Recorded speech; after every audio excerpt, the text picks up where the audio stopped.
Firma Sì, guarda, mi sono messa sullo scalino apposta. nelle magliole.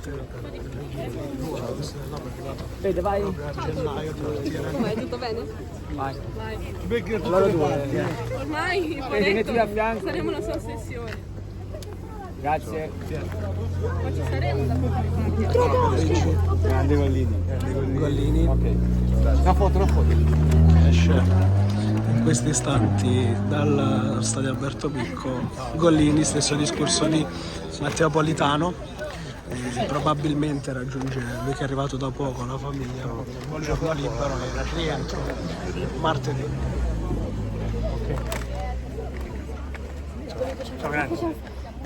Eccolo qui, disponibilissimo, si ferma con tutti e lascia lo stadio Alberto Picco dopo aver accontentato i presenti, raggiunto dalla famiglia, e va probabilmente, sì, come dicevamo prima, con la famiglia si dirige a casa. Poi chiaramente la ripresa degli allenamenti, come ci siamo detti,